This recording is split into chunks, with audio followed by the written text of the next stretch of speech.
this video, we will go over the anatomy of a car. The following major systems are included in the vehicle: the body and frame, the engine, the transmission, suspension systems, wheels and tires, control systems, electrical systems. The engine subsystems and the climatic equipment are the only remaining pieces of equipment. Let's take a look at the car's major components and assemblies. It may appear complicated now, but we're gonna explore each system in greater detail. So, let's look at car assemblies. We'll begin with the body and frame. This is the body. It provides space for the driver, passengers, and cargo. This is the body together with all auxiliaries and decorative elements. Next comes the frame. It is the main supporting structure to which all other components are attached. It can be a body-on-frame or a unibody construction. The unibody combines the function of the body and the frame. Most modern cars use this type of construction. Body-on-frame vehicles are much rarer and primarily comprise off-road SUVs. The next vehicle system is the engine.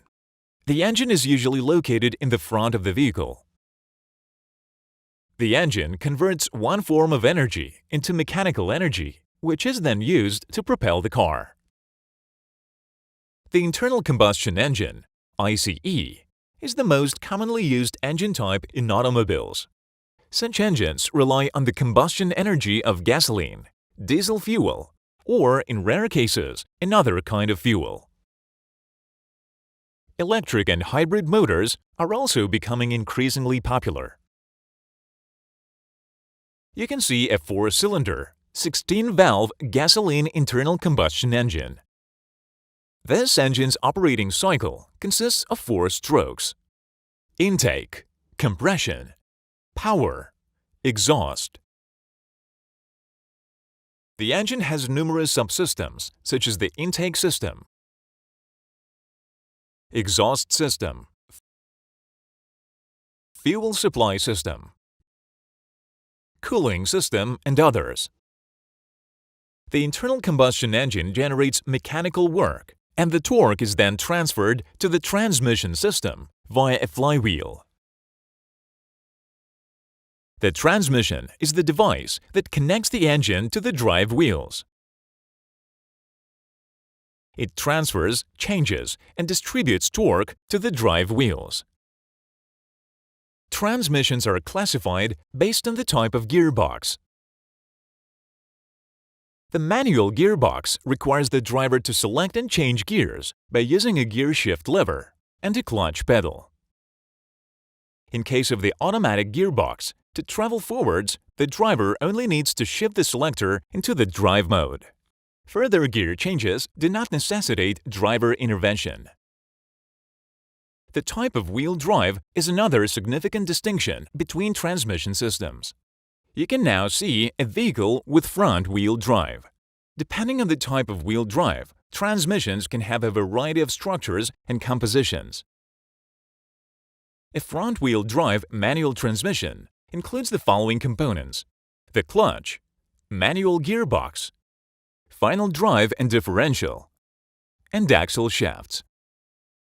The clutch, final drive, and differential are all contained within the same housing as the gearbox. Now we can see how the engine and the transmission interact. The combination of the engine and the transmission system is called the powertrain.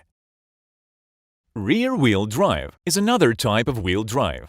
Such transmission also include a propeller shaft. The final drive and differential are located on the drive axle, outside the gearbox housing. And this is an all-wheel drive transmission. In this case, torque is supplied to both axles, full-time, or on demand. Its components also include a transfer case, which can be installed in the same housing as the gearbox. The differential, final drive, and propeller shaft are duplicated on the driving axles. Let's return to the front-wheel drive transmission and move on to the next systems. The suspension system, wheels, and tires help a vehicle move along a road and receive and absorb the impact from various bumps, making driving safer and more comfortable. First, let's take a quick look at the wheels and tires. Wheels can be made from a variety of materials and in a variety of styles. They are surrounded by tires, creating an air-filled chamber. Sometimes, tires are also equipped with an inner tube. Let's go back to the suspension system. The suspension includes the wheel hub. This is a wheel hub mounted on a steering knuckle. The spring, a coil spring in our case. Shock absorbers. Suspension links, arms, and beams. This type of suspension has an arm control and a shock absorber that performs an additional function of the suspension arm. The anti-roll bar. The subframe and bushings. The front bar of the suspension system uses McPherson struts, which are very popular among car manufacturers. On the rear axle, we can see a semi-independent suspension with a torsion bar. Next, car control systems. They include the steering system, the braking system.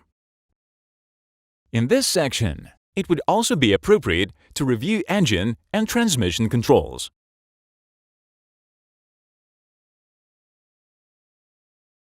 The steering system is required to change the direction of the car's movement. The braking system is required to slow down and stop the car, as well as to keep it in place. Engine control is used to alter the engine torque. This is an obsolete model with a mechanical throttle valve. Transmission control is required to temporarily disconnect the engine and the transmission and select the desired gear or the desired gearbox mode. Passing on to electrical equipment. Modern vehicles are inconceivable without electrical equipment. It stores, generates, transmits, and consumes electricity. An electrical equipment within a vehicle can be classified into a few categories: power sources, power consumers, electrical wiring, auxiliary elements. Power sources are the battery and the generator.